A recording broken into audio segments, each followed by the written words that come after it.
telling you the story of how these two wonderful people came to be standing here today, soon to be committing themselves to each other for the rest of their lives. Well, our lovebirds met way back in February 2013 in a small rural village called what is it? Ningen, there you go. They were both working on a farm doing regional work for their visas. Daniel and his friend arrived on the farm a month after Natalie and was told that a white car with two English girls would collect them. Daniel introduced himself as Danny. However, Natalie thought that he said Donny. And for the next 3 days, that's what she thought he was called, and because she wasn't able to understand his accent. Now, one evening, a group of them were having a barbecue, laughing and eating as you do, and having the best of crack.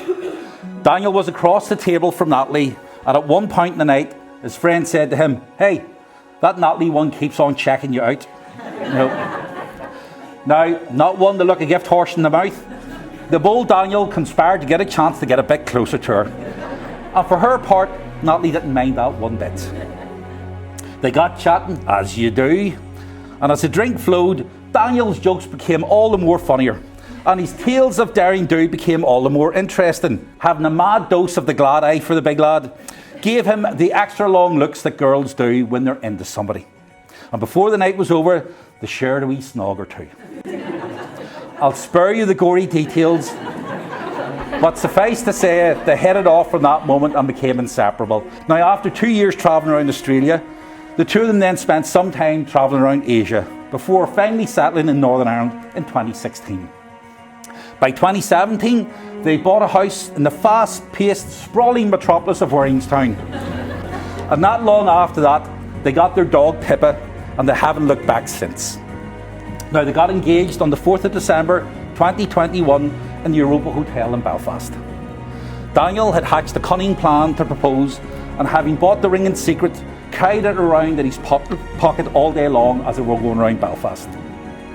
As they perused the shops and the Christmas market, Daniel kept Natalie on his left-hand side so that she wouldn't feel the box if she bumped into him in the hustle and bustle of the crowds.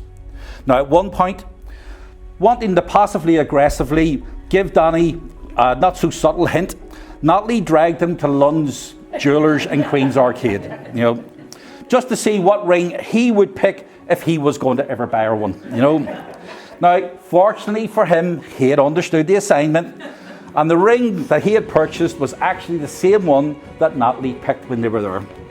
Now, when they were actually looking through the window, a member of staff noticed the pair of them and began to laugh and smile.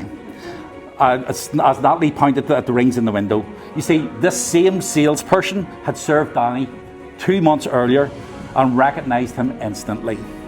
Now, so after a long day of being dragged around the shops by Natalie, they went back to the hotel and checked into the room. Daniel nearly had a canary, as he thought at one point that he'd given the game away. You see, the big Egypt forgot that he threw his coat on the back of the chair and then headed downstairs to grab a couple of drinks. When he returned, the colour completely drained from his face when he noticed that Natalie had lifted his coat and hung it up.